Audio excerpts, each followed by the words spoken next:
사랑하는 성도 여러분, 지금 여러분들은 어느 자리 어떤 모습으로 있습니까? 신령과 진정으로 예배드리라고 하시는 주님의 말씀 앞에 한 걸음 더 나오셔서 온전함으로 예배 드릴 수 있기 바랍니다. 다 같이 묵상 기도 드리시겠습니다.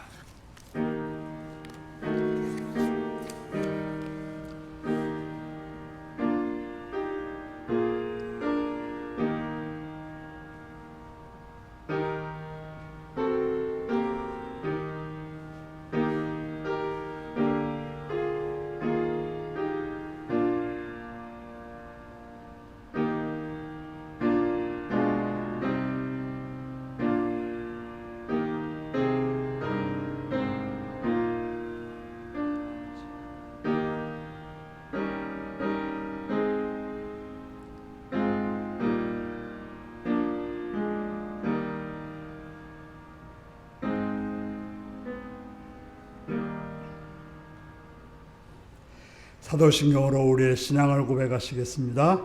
나는 전능하신 아버지 하나님, 천지의 창조주를 믿습니다. 나는 그의 유일하신 아들, 우리 주 예수 그리스도를 믿습니다.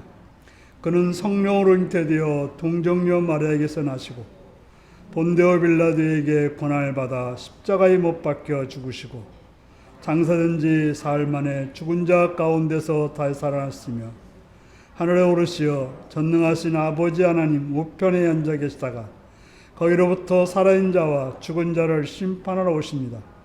나는 성령을 믿으며 거룩한 공교회와 성도의 교제와 죄를 용서받는 것과 몸의 부활과 영생을 믿습니다. 아멘. 찬송가 98장을 부르시겠습니다.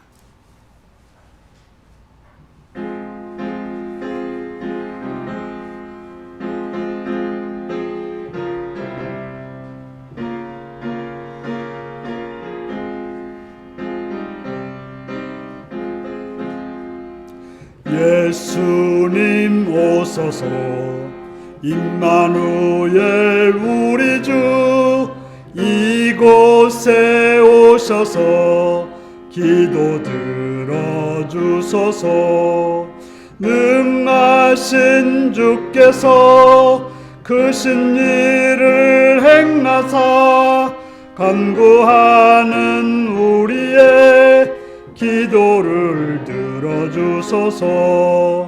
예수님 오소서 임마누엘 우리 주 보좌를 떠나서 사람 몸을 입었네. 높은 자 낮추고 비천한 자 높였네.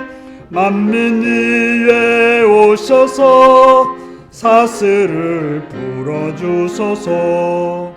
예수님 오소서 임마누엘 우리 주 죄악된 세상에 속죄주로 오셨네. 줄인 자 먹이며 병든 자를 고쳤네. 전하 만민 돌보사 빛의 길 가게 하소서. 아멘. 이 시간 박준희 권사님 기도하시겠습니다.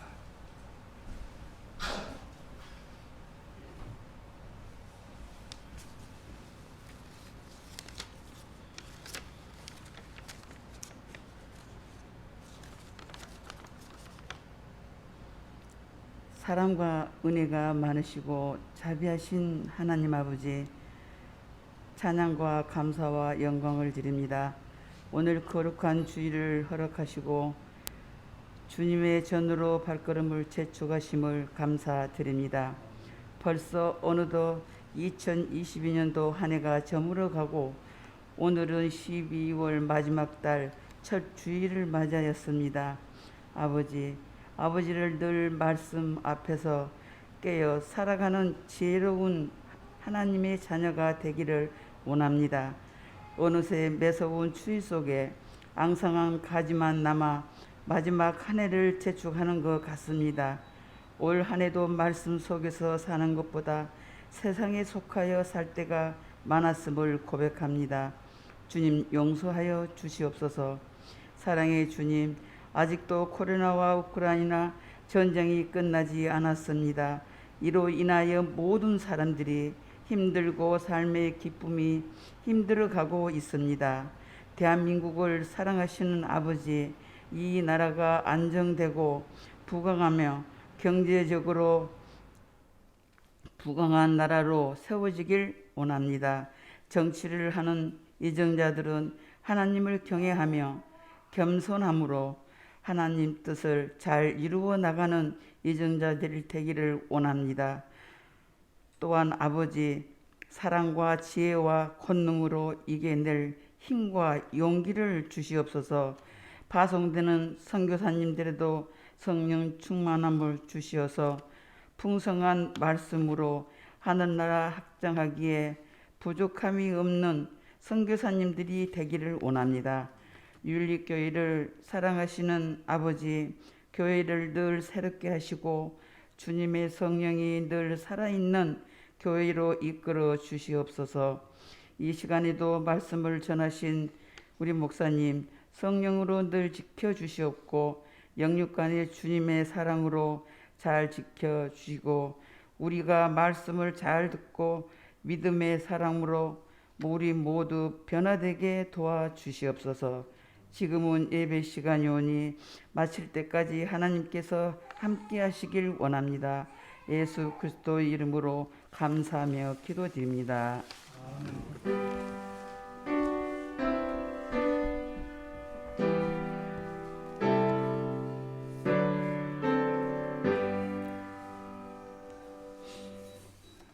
이 시간 우리에게 주신 하나님 말씀은 갈라디아서 4장 21절에서 28절까지 말씀입니다.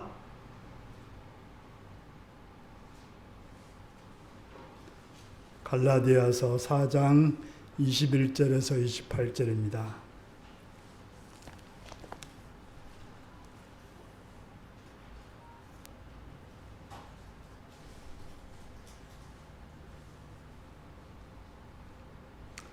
교독하시겠습니다.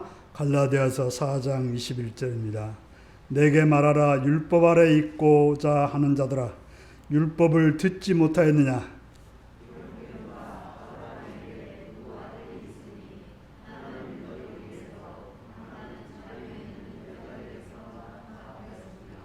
여종에게서는 육체를 따라 났고 자유 있는 여자에게서는 약속으로 말미암느니라.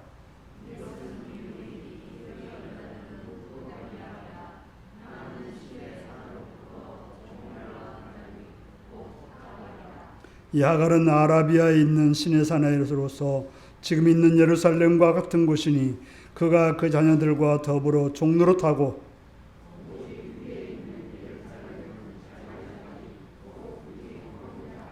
기록된 바 잉태하지 못한 자여 즐거하라. 산고를 모르는 자여 소리질러 외치라. 이는 홀로 사는 자의 자녀가 남편 있는 자의 자녀보다 많음이라 하였으니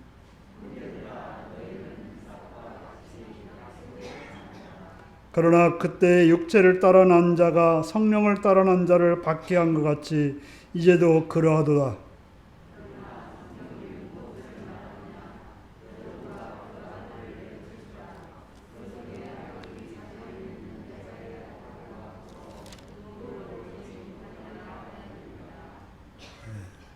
그런즉 같이 읽습니다. 그런즉 형제들아, 우리는 여종의 자녀가 아니요 자유 있는 여자의 자녀이니라. 아멘. 어린이를 위한 기도를 들으시겠습니다. 참 좋으신 아버지께 찬양과 경배와 영광을 돌립니다. 우리를 사랑하셔서 또 이 땅에 어린이들을 보내주시고 그 어린이들로 가정에서 또 이 사회 속에서 또 교회 안에 자라게 하신 하나님의 은총을 찬양하며 감사드립니다. 주님, 그 어린 생명들이 건강하게 자라게 하시옵시며 지혜롭게 자라게 하시옵시며 또 선하고 복되게 자라서 그들을 통해서 하나님 나라가 하나님의 선한 역사가 펼쳐지는 귀한 은혜가 있게 하여 주시옵소서.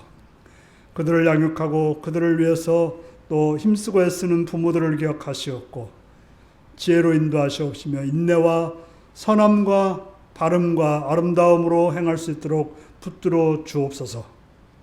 어둠의 권세가 틈타지 못하도록 막아주시옵고 또한 그 어린아이를 키우기에 부족없도록 하나님께서 그들에게 은혜 내려주시옵시며 복을 내려주시옵시며 풍성함으로 채워주시옵시며 능력으로 함께하여 주옵소서.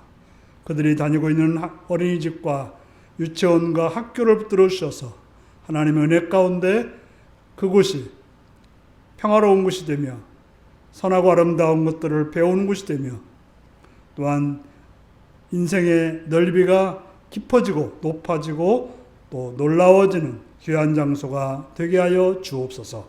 감사드리옵고 예수님의 이름으로 기도드리옵나이다. 아멘. 이제 다 같이 일어나셔서 찬송가 484장을 부르시겠습니다.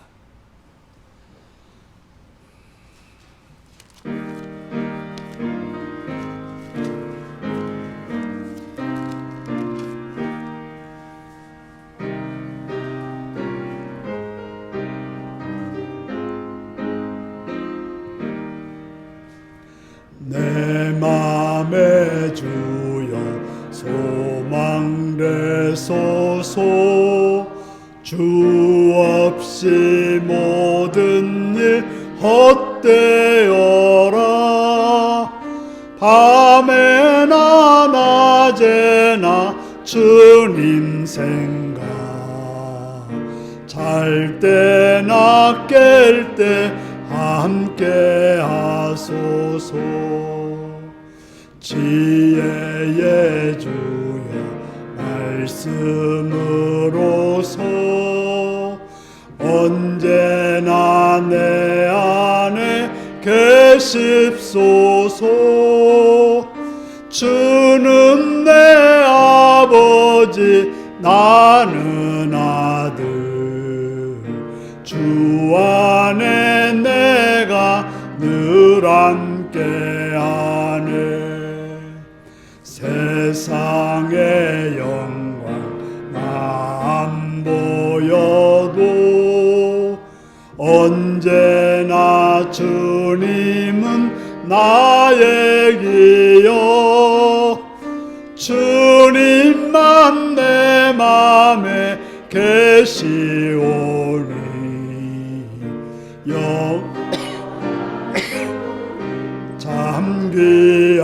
잠귀하셔라.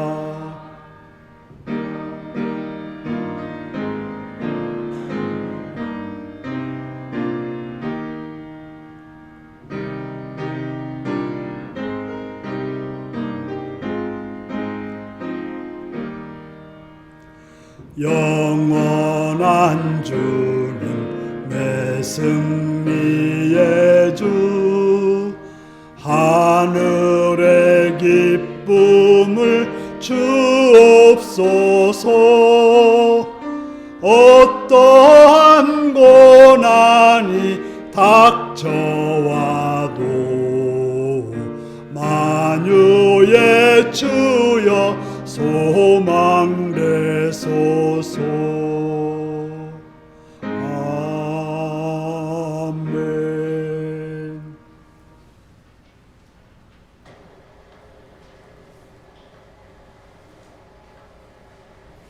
네, 사랑하고 축복합니다.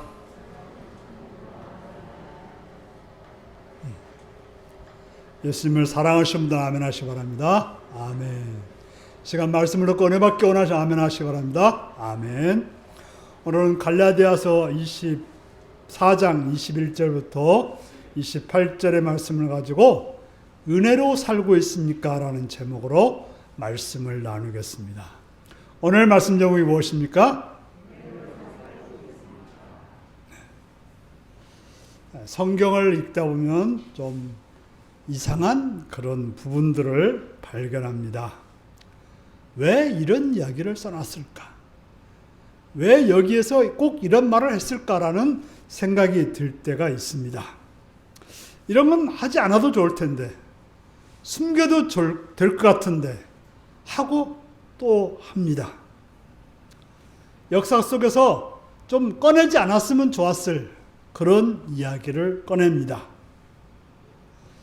아브라함 하면 이스라엘 사람들에게는 가장 큰 어른, 국부입니다. 이스라엘 사람들이 늘 존경하며 늘 앞세우는 인물입니다. 그런데 오늘 본문에서 바울은 그런 아브라함의 부끄러운 이야기를 꺼내어 이야기하고 있습니다. 바울은 그 이야기를 통해서 율법이 무엇인가 선명하고 정확하게 정의를 내리기 위해서 이 이야기를 하고 있는 것입니다. 언제 어떤 분이 저에 대해서 제가 설교 시간에 제 옛날 이야기를 많이 하니까 그런 이야기는 안 해도 될 것 같은데 하신다라고 하시는 그런 분들이 있습니다. 필요하면 해야죠.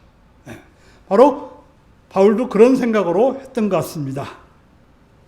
여러분, 율법의 반대는 뭐라고 생각하십니까? 뭐가 율법의 반대죠? 뭐라고 생각하세요? 보통 자유라고 생각합니다. 틀리지는 않습니다. 하지만 딱 맞다고 말하기도 어렵습니다. 왜냐하면 그것은 껍데기만으로 보면 그저 자유라고 말할 수 있습니다. 그러나 율법의 반대, 본질적인 대답은 은혜입니다. 율법의 반대는 은혜예요. 우리가 율법으로 살겠느냐, 은혜로 살겠느냐 이렇게 말해야 되는 거예요. 율법이냐, 자유야보다는 율법이냐, 은혜냐 이것을 생각해야 되는 것입니다. 그래서 우리에게 말해주기 위해서 아브라함의 그 어떻게 보면 불편한 사건을 통해서 바울은 우리에게 이야기하고 있습니다. 우리가 아브라함 하면 따라오는 말이 있어요. 무슨 말입니까? 믿음의 조상. 그러죠? 믿음의 조상 아브라함이라고 말을 합니다. 자, 그렇다면 아브라함이 믿음의 모범이 되었습니까? 안 되었습니까? 대답이 없으니까 제가 혼자 할게요. 아무리 봐도 아브라함이 믿음이 물론 좋았을 때도 있지만 그렇지 않았을 때가 상당히 많았습니다. 아브라함이 믿음의 조상이 된 것은 믿음의 행보가 좋아서 붙이는 이름이 아닙니다. 잘 아셔야 돼요. 나도 아브라함처럼 믿음이 좋아야겠다가 아니라는 거죠. 자, 보통 우리가 믿음이라고 하면 옛날 부흥사들이 뭐라고 그래요? 믿습니까? 그럼 뭐라 그래요? 믿습니다 하고 막 침태가면서 말하잖아요. 그게 믿음이 아니라는 것이죠. 내가 막 힘써서 뭔가를 믿는 것이 성경에서 말하는 믿음이 아니라는 것입니다. 그것을 믿음이라고 하는 것은 하나님이 주도적으로 그분의 은혜일 수밖에 없다는 것을 보여주는 것을 믿음이라고 말하는 것입니다. 그것을 가장 잘 설명해 주는 말이 아브라함의 삶이라고 하는 것입니다. 그런 차원에서 우리는 아브라함의 이야기를 봐야 되는 것입니다. 4장 23절 한번 보시겠습니다. 같이 읽습니다. 시작. 여종에게서는 육체를 따라 낳고 자유 있는 여자에게서는 약속으로 말미암았느니라.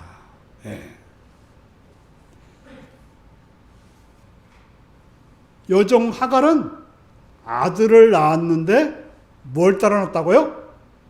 육체를 따라 낳았다는 거예요. 육체를 따라 낳았다는 거예요. 그 아들이 누구죠? 이스마엘이죠. 바로 이스마엘은 육체를 따라 낳은 아들이라고 말하고 있어요. 여기서 말하는 것은 율법이라고 말하는 거죠. 바로 아브라함이 하갈을 통해서 낳은 아들은 율법과 같은 존재, 육체로 말미암아 낳았다고 하는 것입니다. 그런데 자유자 사라는 어떻게 해서 이삭을 낳았어요? 자기가 노력하고 애써서 낳았습니까? 그게 아니고 은혜로 말미암아 하나님께서 은혜를 주셔서 그 아들을 낳게 되었다라고 말하고 있습니다. 우리는 이야기를 좀 더 자세히 살펴보기 위해서는 우리 창세기 16장을 한번 펴보시기 바랍니다.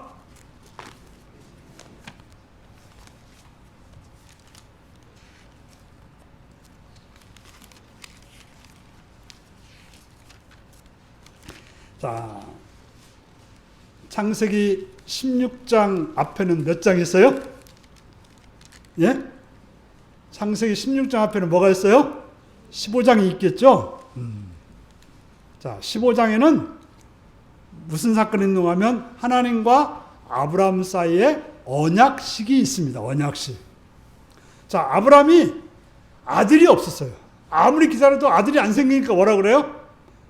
하나님, 아들 없이 그냥 죽는 것보다는 저희 집에 있는 아주 신실한 엘리에셀이라고 하는 종이 있는데 그 엘리에셀을 내 양자로 삼겠다. 상속자로 삼겠다고 말합니다. 그때 하나님이 오케이 그랬어요? 안 그랬어요. 여호와께서 아브라함 이마에서 말하기를 너의 상속자는 그 종이 아니라 너의 몸에서 날짜가 너의 상속자가 될 거라고 말씀해 주신 것입니다. 바로 그 종 엘리에셀이 너의 상속자가 아니라 내 몸에서 날짜가 상속자가 될 거라고 말했던 것입니다. 말씀만 그렇게 한 것이 아니라 계약서를 써줬어요. 계약서를 하나님이 계약서를 써주는데 무슨 종이에다가 써주는 게 그 당시엔 종이도 없지만 양피지에서 써준 것도 아니고 돌에서 써준 것도 아니고 아브라함에게 뭐라고 그런가 하면 자, 짐승을 잡아가지고 가운데를 쪼개라는 거예요. 그리고는 그것을 바위에다가 올려놓으라는 거예요. 그래서 아브라함은 밤이 새도록 거기에 독수리가 와서 먹고 가지 않도록 지켰습니다. 그런데 새벽에 하나님께서 나타났어. 햇불로 그 고기 사이를 싹 지나가신 거예요. 자, 그 뭔가 하면 쪼갠 고기 사이로 불이 지나갔다고 하는 것은 그 사이가 완전히 분리됐다는 걸 말해주는 거예요. 이 말은 무슨 말인가 하면 자, 너든지 나든지 지금 한 약속, 바로 너의 몸을 통해서 후사가 날 거라는 그 약속을 어기는 자는 이처럼 완전히 분리되어서 죽게 된다는 것을 보여준 것입니다. 하지만 하나님이 죽을 수 있을까요? 없을까요? 그러면 하나님이 아니죠. 무슨 말일까요? 하나님께서는 그렇게 말한 것은 내가 약속을 분명하게 지키겠다는 그런 의미입니다. 자, 그렇게 언약을 맺은 아브라함이 어떻게 합니까? 자, 16장 1절을 보시기 바랍니다. 16장 1절. 같이 봅니다. 시작. 아브라함의 아내 사레는 출산하지 못하였고 그에게 한 여종이 있으니 애굽 사람이요 이름은 하갈이라. 네. 자, 사레는 어떻어요? 출산하지 못했어요. 이렇게 하나님이 약속해 주었는데도 불구하고 그 다음날 바로 아들을 낳았다 이런 말이 없고 아직도 출산하지 못했다는 거예요. 그래서 사례 자신이 그랬어요. 하나님 주신다고 안 줬으니 어떻게 해요? 내가 한번 뭔가를 해보고 싶어서 뭐라고 했는가 하면 2절에 보니까 뭐라고 했어요? 사례가 아브라함이 뭐라고 했는가 하면 여보, 하나님이 안 주시니까 우리가 한번 해봅시다. 저 하갈에게 들어가서 아들을 낳으셔. 내가 눈 딱 감고 있을 테니까 하갈을 통해서 아들을 낳으라고 했던 것입니다. 그때 어떻게 해요? 아브라함이 75세에 아브라함이 어떻게 해요? 그 하갈에게 들어가서 아들을 낳은 것이 누구예요? 이스마엘이었다고 하는 것입니다. 아브라함은 75세에 가나안에 들어왔습니다. 갈대아 우르에서 우상을 섬기다가 살던 그가 어느 날 하나님께서 너는 내 친척 본토 아비집을 떠나서 내가 내게 지시할 땅으로 가라고 하는 그 말씀을 듣고 가나안 땅으로 가다가 하란에서 멈췄어요. 왜 하란에서 멈췄는가 하면 유브라데스 강이 그 앞에 딱 가로막고 있었어요. 옛날 사람들은 강을 건넌다고 하는 것은 다른 세계로 넘어가는 것이라고 생각했어요. 이전 세계와는 끝난다고 생각했어요. 그래서 미련이 있어서 거기서 좀 머물렀던 거예요. 그러자 하나님께서는 그 집의 가장 어른인 아브라함의 아버지 데라를 데려가심으로 인해서 이제는 나 이상 미련 없다 하고는 유브라데 강을 건너서 가나안 땅으로 오게 된 것입니다. 그렇게 하나님의 약속을 믿고 떠났던 나이가 75세인데 그렇게 10년을 하나님의 약속을 기다리고 지났는데도 불구하고 뭐가 안 생겨요? 하나님이 약속했던 후사, 아들이 안 생기는 거예요. 문제는 뭐예요? 시간이 가도 소망이 있다면 괜찮은 건데 사례가 더 이상 아들을 낳을 수 없게 된 거예요.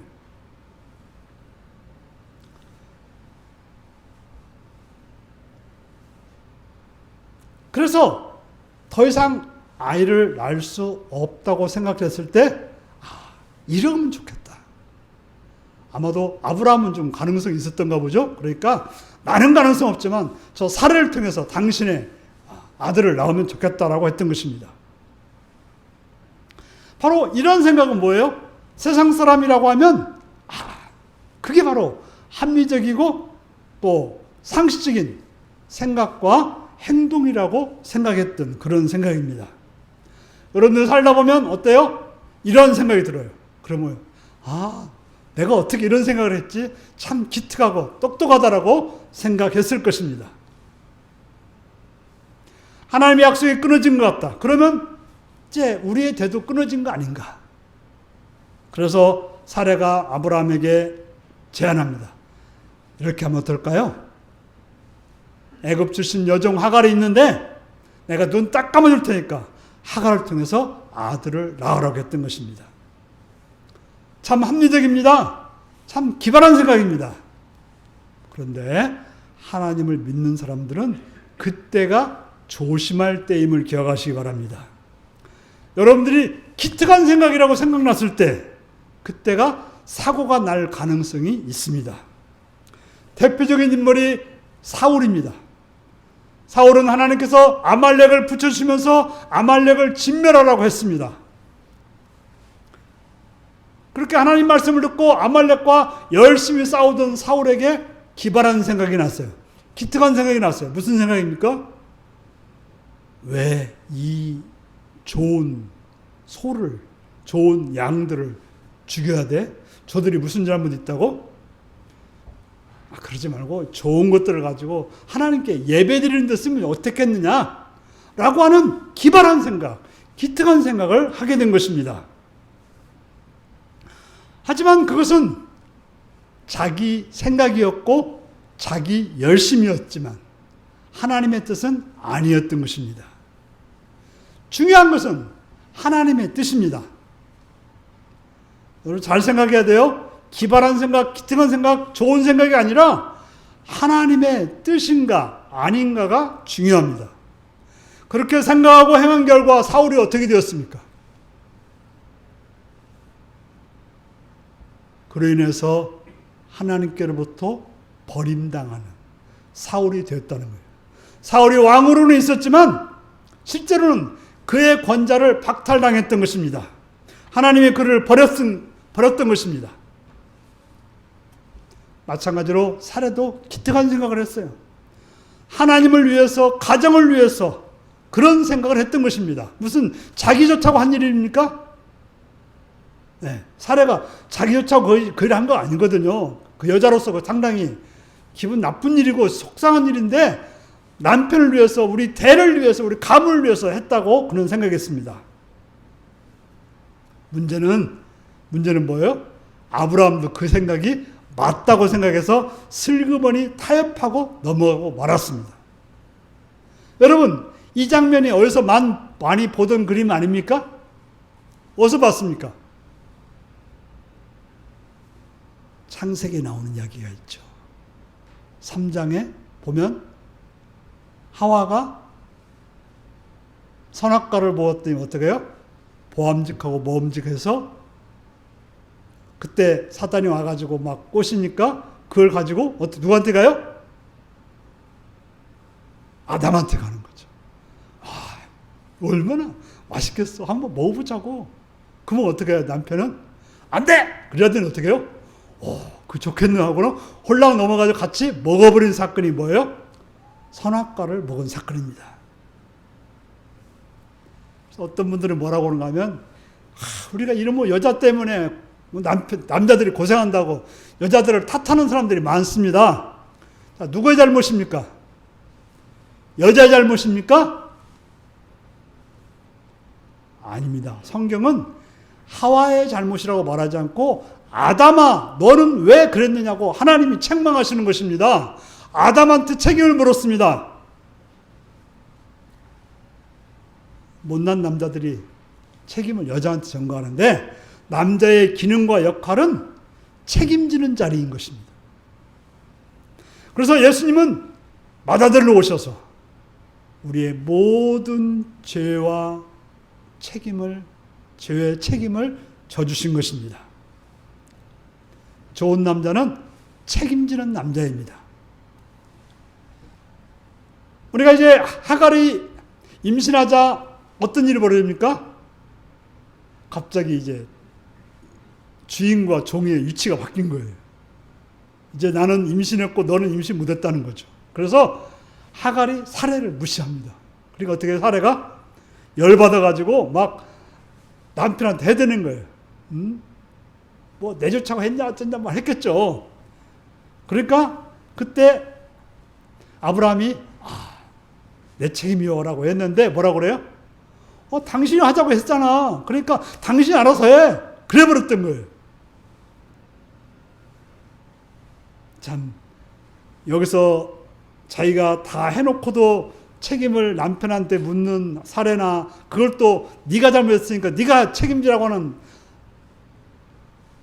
아브라함이나 전혀 인간적으로 모범된 그런 모습이 보이지 않습니다. 참으로 무책임하고 또 모순되고 무능한 모습을 보여주는 것들이 아브라함과 사례의 모습입니다. 자, 여러분들 율법이 무엇입니까? 율법이라고 하는 것은 자기가 심어서 자기가 그 열매를 먹겠다는 것입니다. 내가 노력해서 내가 그 열매를 먹는 것이 율법인 것입니다. 이런 것들이 우리 속에 깊게 뿌리 박혀 있습니다. 우리는 모든 사고방식이 뭐예요? 내가 노력해서 그것을 뭔가 얻고자 하는 것이 우리들의 생각인 것입니다. 또한 인간이 제일 못하는 것이 뭐예요? 기다리는 걸 잘 못해요. 하나님은 약속을 해주시죠. 내가 너의 기도를 들어주겠다. 내가 너를 인도해 주겠다. 그렇게 약속을 하는데 우리는 그것을 잘 기다리지 못합니다. 하지만 하나님의 약속은 반드시 기다린 자에게 주시고 기다리는 방법을 통해서 그 약속을 이루어 주시는 것입니다. 우리 생각은 어때요? 이왕이면 그냥 기다리지 않고 내가 원하는 때, 내가 받고 싶은 때, 내가 하고 싶은 때 탁 주시면 참 좋겠는데 그렇지 않다고 하는 것입니다. 하나님 우리를 기다리게 하십니다. 어떤 때는 애를 태우기도 하고 피를 말리기도 하고 그러다가 내가 아이고 도저히 저는 아무것도 할 수 없습니다 라고 널브러지면 그때 짠하고 나타나서 해주시는 분이 하나님이십니다. 그것이 하나님의 방법입니다. 바로 내가 할 수 없다고 손 놓았을 때 그때 이루어주시는 분이 하나님이신 것입니다. 그 방식 속에서 우리를 이루기 위해서 하나님은 기다리고 계시는 것입니다. 우리를 연단시키는 것이 하나님의 속성입니다. 그런데 우리는 그것을 기다리지 못하고 자꾸 뭔가를 내가 해보려고 하는 것이 우리들의 모습입니다. 아브라함도 그걸 못했어요. 아브라함 몇 년 기다렸습니까? 10년 기다렸어요. 10년. 10년이면 어때요? 대단한 거 아닙니까? 뭐 우리보다 훨씬 더 좀 급이 높은 것 같긴 해요. 아브라함이. 기다리지 못하다가 어떻게 했어요? 아내가 제안하니까 홀라당 넘어가고 말았던 것입니다. 왜 그랬을까요? 기다리는 것보다는 그 제안이 합리적이고 더 분명하였고 확실하게 보였기 때문에 그렇습니다. 제가 지난주에도 그런 말 했던가요? 뭔가 너무 확실하고 또 뭐 기발하다고 하면 어떻게 해요? 좀 의심해 봐야 된다고요. 누군가 뭐 진리를 설명하는데 너무나 확실하게 말한다. 문제가 있을 가능성이 있다고 하는 것이죠. 그래서 성도의 생활은 믿음의 싸움입니다. 믿음으로 산다고 하는 것은 주님을 소망하며 기다리는 것입니다. 하지만 그것은 쉽지 않습니다. 사람은 뭔가 기다리는 것보다는 뭐예요? 내가 뭔가를 해야만이 안심이 된다고 생각합니다. 하지만 내가 하는 일은 대개 물거품이 되고 엉뚱한 일을 맡게 되는 것입니다. 기발한 생각으로, 기특한 생각으로 아브라함이 하갈을 통해서 이스마엘을 낳게 되었지만, 자, 그를 통해서 무슨 일이 일어났을까요? 우리가 16장 끝에서 17장까지가 보면 하나님께서 말씀을 안 하시는 그런 이야기가 나옵니다. 이제 16장에서 17장까지를 보면요. 16장 16절에 보면 하갈이 아브라함에게 이스마엘을 낳았을 때 아브라함이 몇 살 때였어요? 86세였어요. 그리고 17장에 보면 아브라함이 몇 세 때? 99세 때 여호와께서 아브라함에 나타나셨다고 말하고 있어요. 바로 하나님이 아브라함에게 말씀하셨을 때하고 다시 말씀할 때가 몇 년 차이가 나요? 13년의 차이가 나고 있습니다. 바로 이스마엘을 낳고 나서 13년이 지난 다음에 하나님이 말씀하셨다는 거예요. 다시 말해서 14년 동안 하나님은 아브라함에게 아무런 말씀을 하지 않은 것입니다. 아브라함이 자기 마음대로 하고 살았는데 하나님이 입을 딱 다물어 버리신 거예요. 우리는 하나님이 입을 다물 때, 입을 침묵하실 때 조심해야 하는 것입니다. 혹시 하나님이 나에게 입을 다물고 있다고 느껴진다면 그때는 알아서 기어야 되는 때예요. 하나님께서 내리시는 벌 가운데 가장 무서운 것은 그냥 내버려 두는 거예요. 너 살고 싶은 대로 살아봐. 이게 가장 무서운 때라는 거예요. 우리가 부모도 자녀들한테 어떻습니까? 그래도 부모가 자녀들한테 간섭하고 이런가 저런가 살펴보는 게 중요하지. 그래, 네 맘대로 한번 살아봐라. 그건 뭐예요? 가장 무서운 형벌인 것입니다. 그런데 13년 만에 17장 1절에 하나님은 아브라함이 나타나서 뭐라고 말씀하십니까? 한번 볼까요? 17장 1절을 보시겠습니다. 시작. 아브라함이 99세 때 여호와께서 아브라함에게 나타나서 그에게 이르시되 나는 전능한 하나님이라 너는 내 앞에서 행하여 완전하라. 하나님이 뭐라고 그래요? 나는 전능한 하나님이라고 말씀하고 있습니다. 자, 하나님이 지금 아브라함한테 자기를 소개하고 있는 것입니까? 아브라함이 하나님이 전능하신 분인 줄 알까요, 모를까요? 알고 있어요. 그런데 왜 이 말을 하고 있는 것일까요? 아브라함이 지금 하나님을 전능하신 하나님으로 믿고 있지 않았기 때문에 지금 질책과 꾸지람을 하고 있는 것입니다.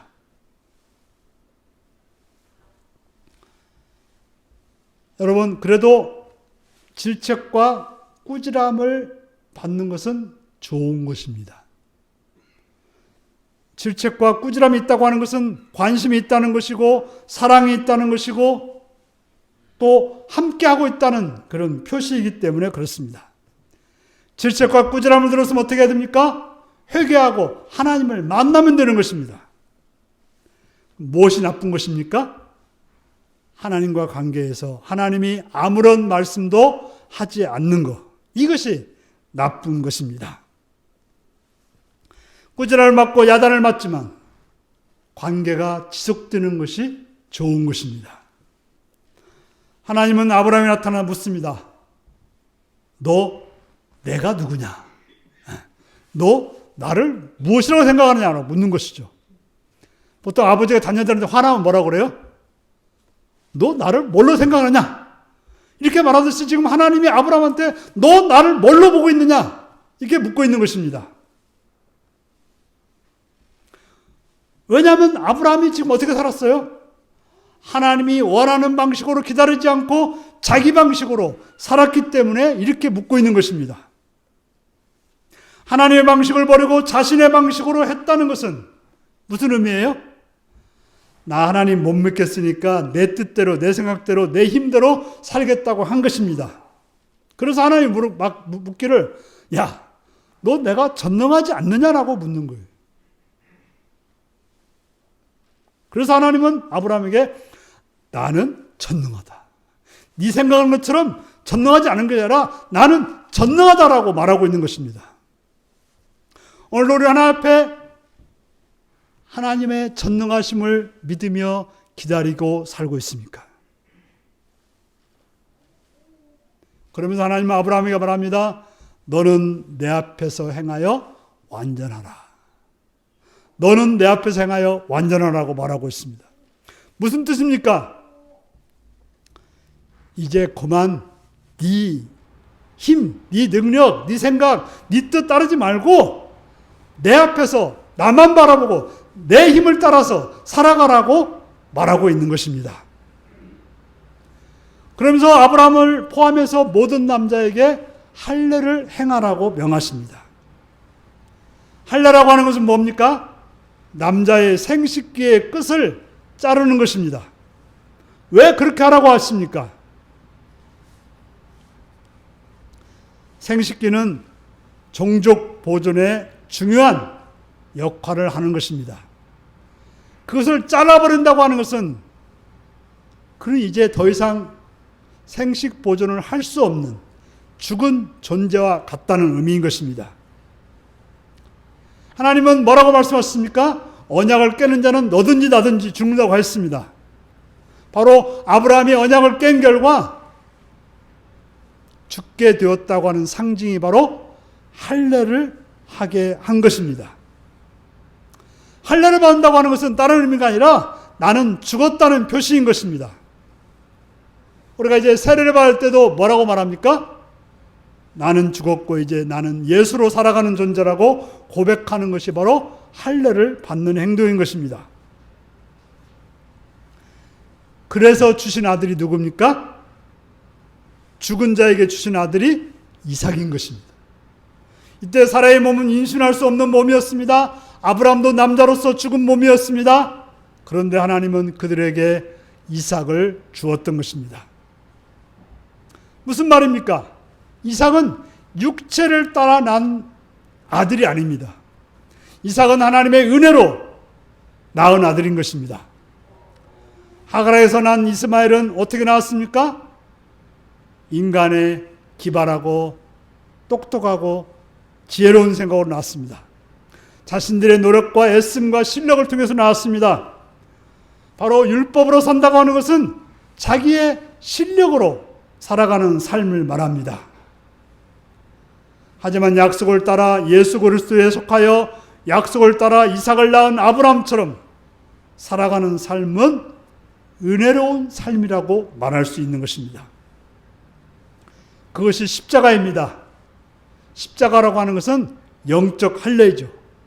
우리는 예수를 믿는다고 하는 것은 십자가에 내가 죽었고 예수가 내 안에서 살아 나는 것을 말하고 있는 것입니다. 예수 그리스도께서 이삭의 후손으로 오셔서 십자가에 죽으심으로 우리가 죽어야 될 그 자리에서 하나님의 아들이 제물이 되어서 죽으심으로 우리를 살게 하고 우리로 하여금 하나님의 아들로 영생하게 되었습니다.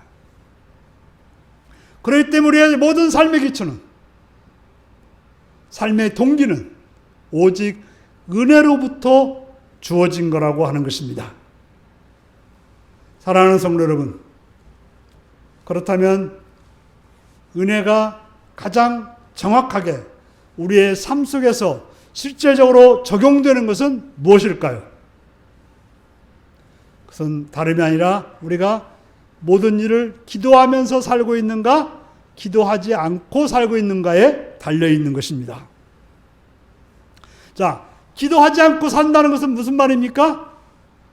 내가 내 힘과 내 지혜와 내 능력으로 살아가겠다는 것이 기도하지 않는 것입니다. 내가 노력해서 살아가는 삶이 기도하지 않는 삶인 것입니다. 기도한다는 건 뭡니까? 모든 것을 하나님께 맡겨서 하나님이 내 모든 삶을 주도하게 만드는 것, 이것이 바로 기도하는 삶인 것입니다. 우리가 기도할 때 어떤 거예요? 하나님, 저는 이걸 할 수가 없습니다. 제 힘으로, 제 지혜로, 제 능력으로는 할 수 없습니다. 라고 고백하는 것이 기도의 외적인 행동인 것입니다. 기도라고 하는 것은 호흡입니다. 여러분들이 아무리 잘 먹고 잘 살고 좋은 거 먹고 좋은 옷을 입고 좋은 삶을 누린다 해도 숨을 안 쉬면 어떻게 돼요? 죽게 되는 것입니다. 그래서 기도를 호흡이라고 합니다. 무슨 말이에요? 우리의 모든 삶이 하나님의 은혜와 질서와 원칙과 기초 속에 모든 것이 말해지고 행동된다는 것을 고백하는 것이 기도라고 하는 것입니다. 그래서 시편 기자들이 막 뭐라고 떠들다가 뭐라고 그래요? 마지막에 가서 뭐라고 하냐면 잠잠히 참아 하나님을 기다리라고 말해요. 뭐 어쩌고 저쩌고 막 불평하고 원망하다가 마지막에 뭐라고 하냐면 잠잠히 참아 하나님을 기다리라고 말하는 거죠. 내가 아무리 애쓰고 노력해도 필요 없구나. 오직 하나님을 참고 기다리는 것이 내가 살 길이구나 라는 것을 알게 된 것입니다. 바로 하나님께 집중하라고 말하고 있는 것입니다. 우리가 하나님께 집중하지 않으면 무슨 말을 들어요? 사람들의 말을 들어요. 누가 그래요? 이때는 이렇게 하는 게 좋아. 이때는 이렇게 하는 게 좋아. 이럴 때는 저 누구한테 도움 받아야 돼. 이럴 때는 뭐 어떤 책에 보면 이렇게 되어 있어. 요즘 유튜브에 이렇게 있어. 이렇게 말하는 거죠. 그러면 어떻게 돼요? 하나님의 뜻보다는 사람의 뜻에, 세상의 뜻에 따라 살게 되는 것입니다. 바로 은혜 없이 살아가는 것, 바로 율법적인 삶인 것입니다. 뭔가 열심히 하는 것이 중요한 게 아니라 우리가 은혜로 살고 있는지 율법으로 살고 있는지가 중요한 것입니다. 우리는 율법적인 삶이 아니라 은혜로 살기 위해서 예수를 믿고 있는 것입니다. 율법으로는 우리를 살게 하는 것이 아니라 결국에는 우리를 죽이는 것밖에는 없는 것입니다. 우리가 살아있는 것은 은혜로만 살 수 있습니다. 그러므로 그것을 믿고 하나님의 은혜만이, 주의 사랑만이 나를 살게 한다는 것을 믿고 살아가는 그런 성도님들이 되시기를 바랍니다. 기도하시겠습니다.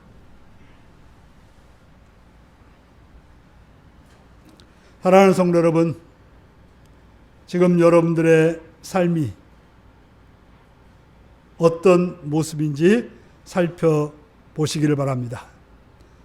하나님의 은혜를 바라보고 살아가는지, 내가 노력하고 애써서 뭔가를 얻으려는 삶인지 살피면 다 같이 기도하시겠습니다.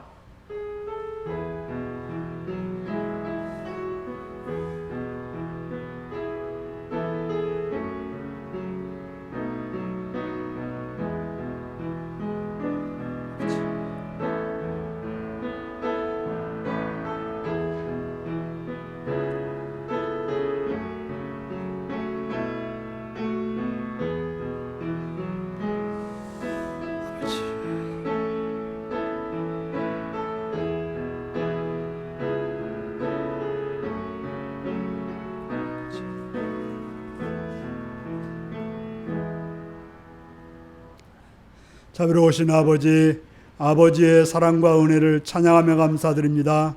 우리들로 하여금 깨어서 우리의 삶이 살아가는 길에는 은혜밖에 없음을 기억하시고 하나님의 인도하심, 하나님의 주관하심, 하나님의 말씀만이 우리의 살 길임을 기억하고 은혜로 살아가는 삶이 되게 하여 주옵소서.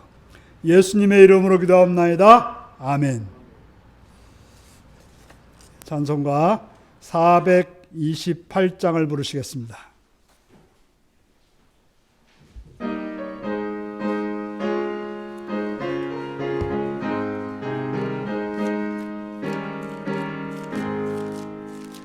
내 영혼의 햇빛 비치니 주 영광 찬란해. 이 세상 어떤 빛보다 이 빛 더 빛나니 주의 영광 빛난 광채 내게 비춰주시옵소서. 그 밝은 얼굴 배울 때 나의 영혼 기쁘다. 내 영혼에 노래 있으니 주 찬양합니다.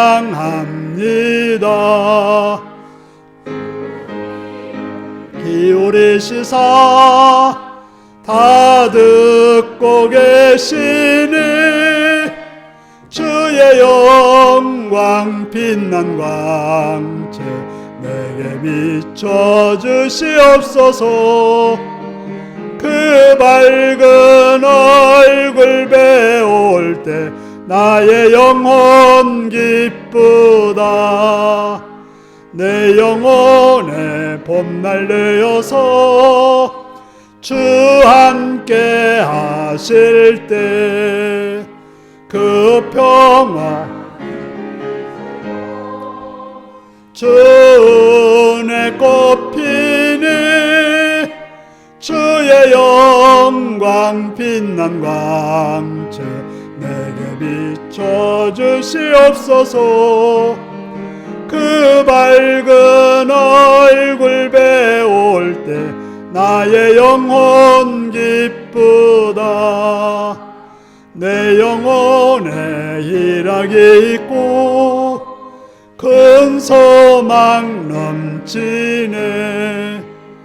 주 예수 복을 주시고 또 내려주시니 주의 영광 빛난 광채 내게 비춰주시옵소서. 그 밝은 얼굴 배울 때 나의 영혼 기쁘다.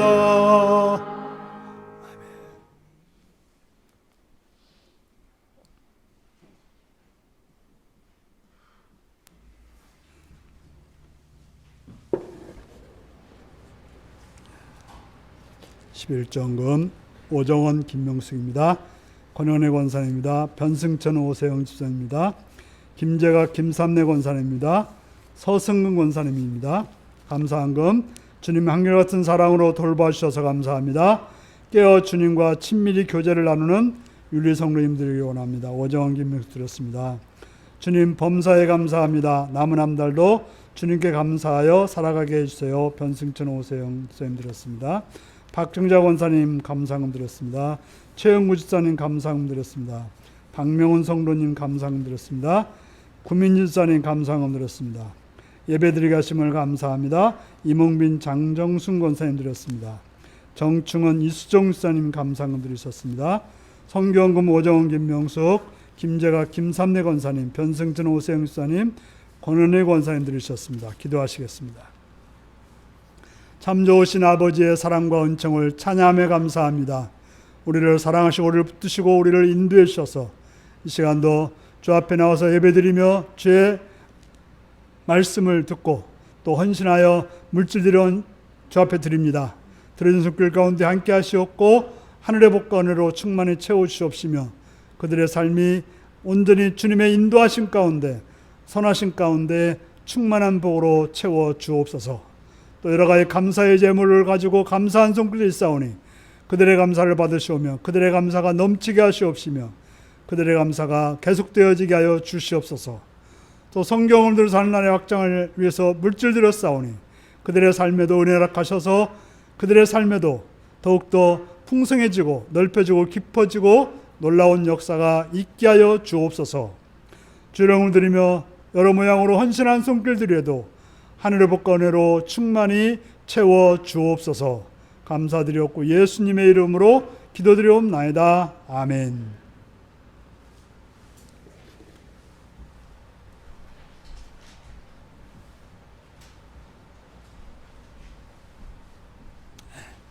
죄송합니다. 이렇게 마이크가 좋지 않아서 여러분들이 예배드리기에 불편함을 드려서 죄송합니다. 제가 고쳐봤는데 잘 고쳐지지 않았던 것 같아요. 새 걸로 바꾸도록 하겠습니다.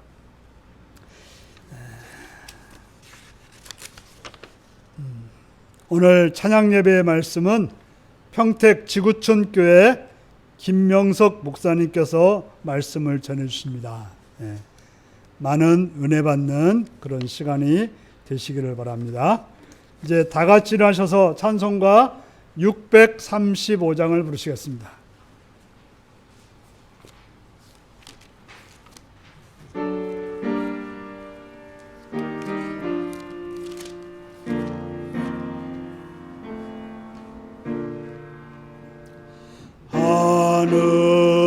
하늘에 계신 아버지 이름 거룩하사 주님 나라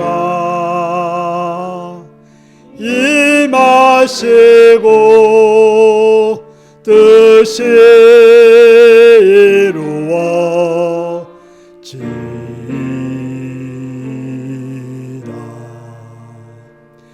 일용할 양식 주시고 우리들의 큰 죄 다 용서하옵시고 또 시험에 들게 마시고 악에서 구원하소서. 대개 주의 나라 주의 권세 주의 영광 영원히 아멘.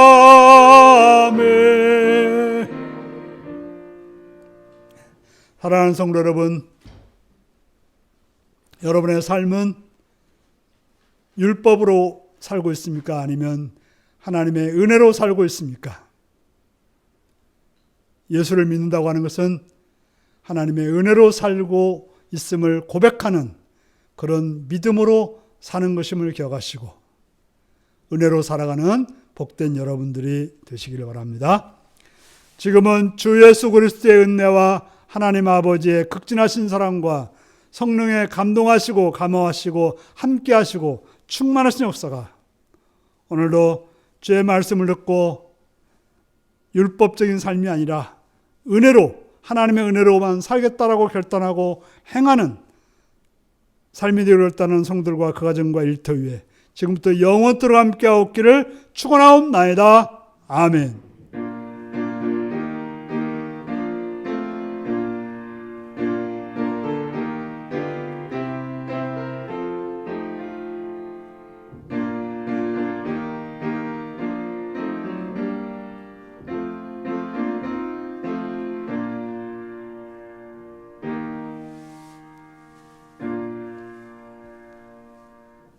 내 노력이 아닌 하나님의 은혜로 살겠습니다.